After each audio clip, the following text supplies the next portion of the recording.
آپ حضرات سے گزارش ہے ایک بار سورہ حمد اور 3 بار سورہ اخلاص کی تلاوت فرما کر مرحومہ قسمت فاطمہ بنت محمد رفیع اور مرحومہ سیدہ بیگم بنت خلیل احمد کی روح پرکتی کو ایصال ثواب۔ اعوذ باللہ السمیع العلیم من الشیطان اللعین الرجیم، حسبنا اللہ ونعم الوکیل، نعم المولا ونعم النصیر۔ بسم اللہ الرحمن الرحیم، الحمد للہ الذی ہدانا لہذا وما كنا لنهتدي لولا ان هدانا الله، لقد جاءت رسل ربنا بالحق، والصلاة والسلام والتحیۃ والاکرام على اشرف الانبیاء والمرسلین، مولانا و مولا الکونین جد الحسن والحسین ابی القاسم محمد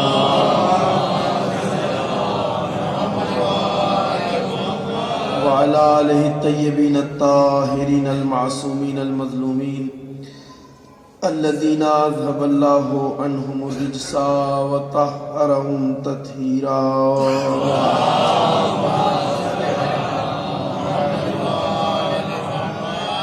ولعنۃ اللہ الدائمۃ الباقیۃ الابدیۃ علی اعدائہم ومنکری فضائلہم اجمعین من الآن الی قیام یوم الدین۔ اما بعد فقد قال ابو عبد اللہ الحسین علیہ السلام، ان کان دین محمد لم یستقم الا بقتلی فیا سیوف خذینی۔ صلوات پڑھیں بر محمد وعلی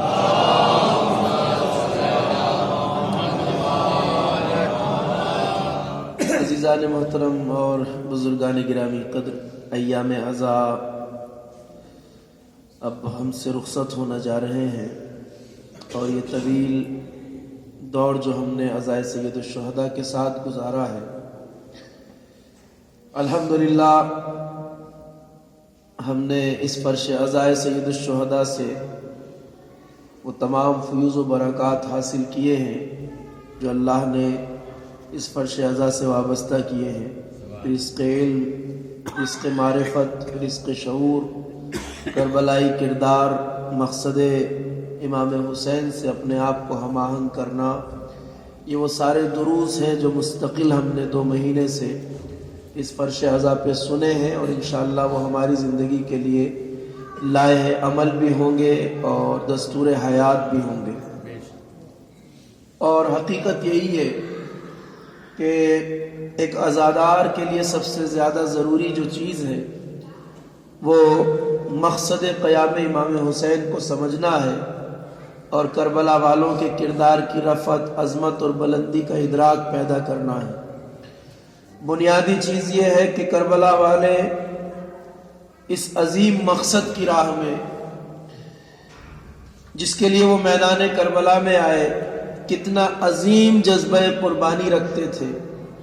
اس جذبہ قربانی کو سید الشہداء امام حسین علیہ السلام نے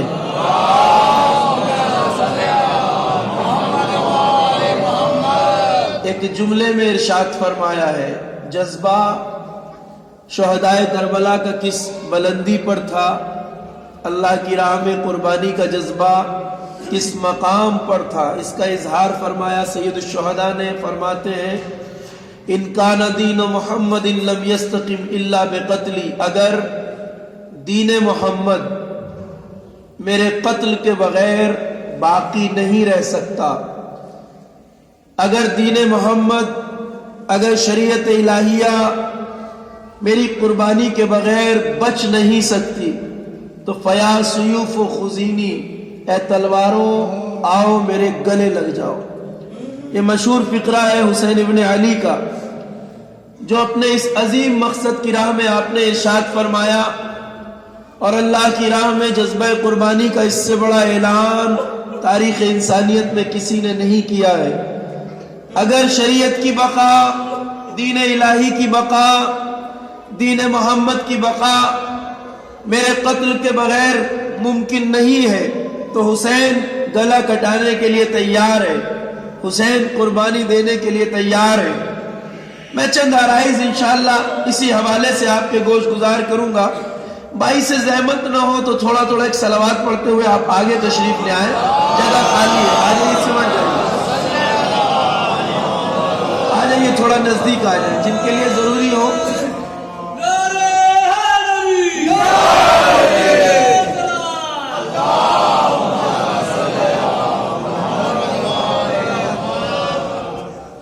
بنیادی چیز یہ ہے کہ کربلا تاریخ انسانیت کا وہ منفرد واقعہ ہے. آپ اگر مشاہدہ کریں اور ہم دیکھتے ہیں اس بات کو کہ کربلا انسانی تاریخ کا وہ ممتاز واقعہ ہے جس نے صدیوں کو متاثر کیا ہے.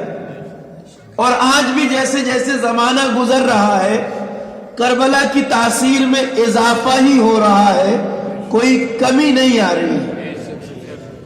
بات قابل توجہ ہے, کربلا کے واقعے میں اتنا اثر کیوں ہے, اتنی تاثیر کیوں ہے؟ آخر 1400 سال کا طویل زمانہ کسی واقعے کو بھلانے کے لیے کوئی کم مدت تو نہیں ہے, بہت طویل زمانہ ہے. مگر ہم یہ دیکھتے ہیں کہ بجائے صدیاں گزرنے کے, بجائے اس کے کہ اس غم میں ذکر کربلا میں کربلا کی تاثیر میں بجائے اس کے کہ کوئی کمی آئے, ہر روز کربلا نئے ذہنوں کو فتح کر رہی ہے, نئے ضمیروں کو فتح کر رہی ہے, نئے علاقوں کو فتح کر رہی ہے, نئی سرزمینوں کو فتح کر رہی ہے. اتنا اثر واقع کربلا میں کیوں ہے؟ بنیادی سوال یہ, کربلا کی حقیقت کیا ہے, اس میں اتنی تاثیر کیوں ہے, اتنا اثر کیوں ہے کہ ایک پاکیزہ دل انسان کے سامنے جب آج بھی کربلا کا ذکر ہوتا ہے تو آنکھوں سے آنسو اس طرح بہتے ہیں کہ جیسے یہ صدیوں پرانا واقعہ نہیں ہے بلکہ آج ہی رونما ہوا ہے. بات بڑے اثر کی ہے. 1400 سال کوئی کم مدت نہیں ہے. آج بھی اس واقعے میں اتنی تاثیر کیوں ہے؟ اور یقین ہے کہ آج ہی نہیں قیامت تک کربلا کا اثر ختم نہیں ہو سکتا. بنیادی راز کیا ہے؟ بنیادی راز کی طرف آپ اگر دھیان دیں, اگر ظاہری نظر سے دیکھیں تو کربلا ایک دوپہر میں 72 افراد کی قربانی کا نام ہے. 72 افراد ایک دوپہر میں اللہ کی راہ میں شہید ہو گئے, گلا کٹا کے میدان کربلا میں سو گئے. ظاہراً واقعہ بس اتنا ہے. اگر آپ عدد کے لحاظ سے دیکھیں, گنتی کے لحاظ سے, تو 72 کا عدد کوئی اتنا بڑا عدد نہیں ہے گنتی کے لحاظ سے.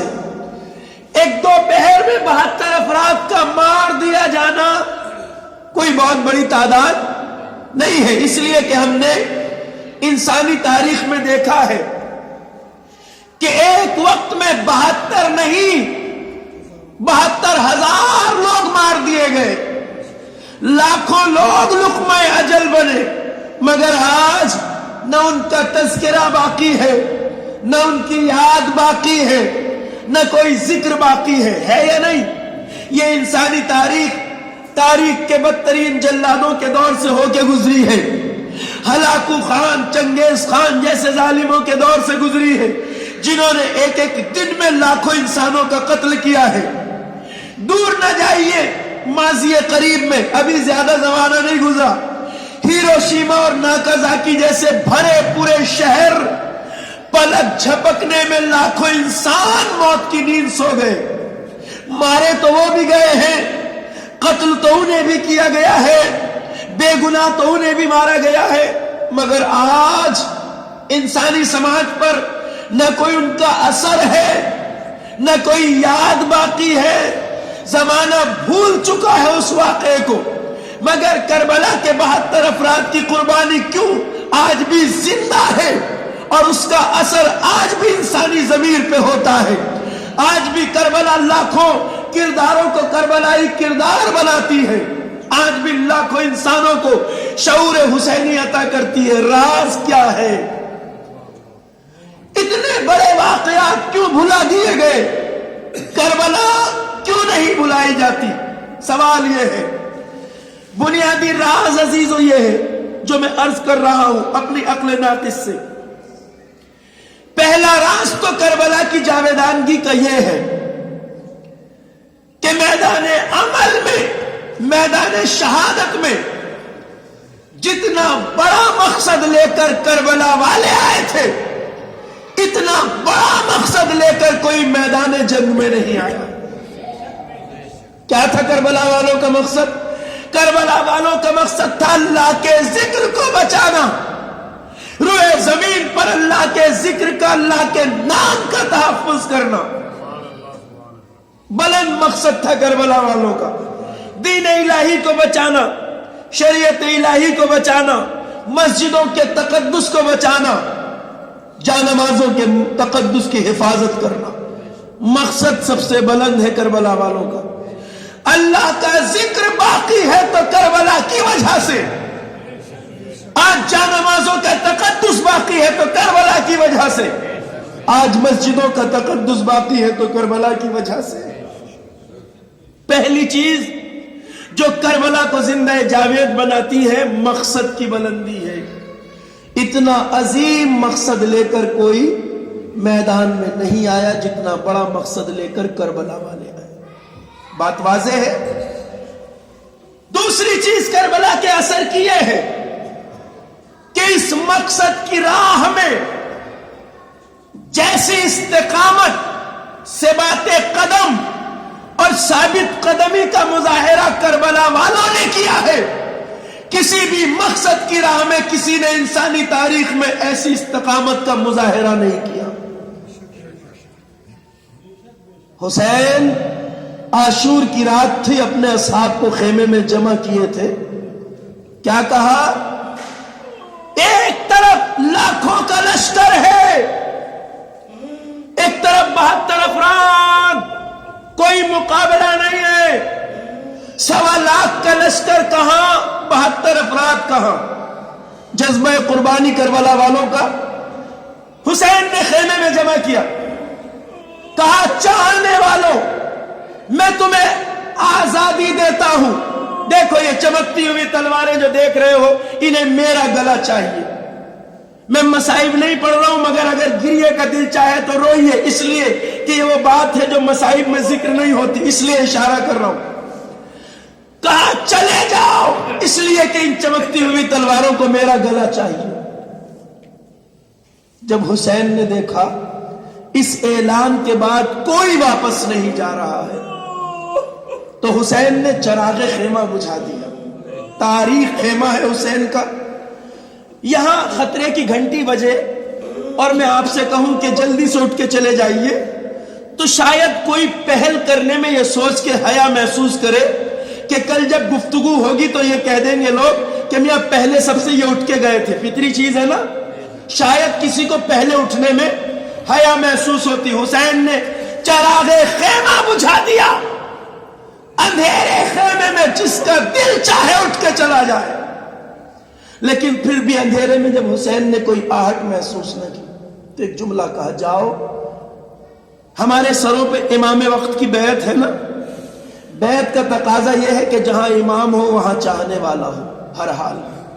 لیکن حسین نے کیا کہا؟ جاؤ، میں تمہارے سروں سے اپنی بیعت بھی اٹھائے لیتا ہوں. یعنی اب میرے ساتھ رہنا ضروری نہیں. بیعت بھی اٹھا لی حسین نے. پھر بھی حسین کے خیمے میں کسی کے اٹھنے کی کوئی آہٹ نہیں.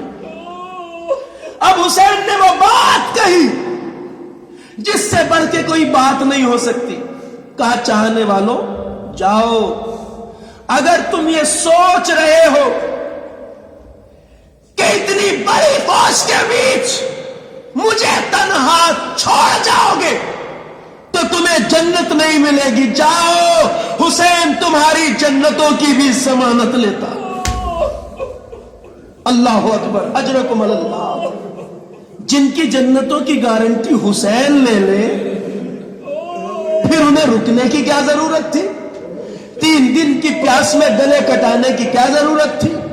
برستے ہوئے تیروں کے منہ میں مسلح بچھانے کی کیا ضرورت تھی؟ مگر کوئی نہیں گیا. اب جو حسین نے خیمے کا چراغ دوبارہ جلایا نا تو عزیزو منظر یہ تھا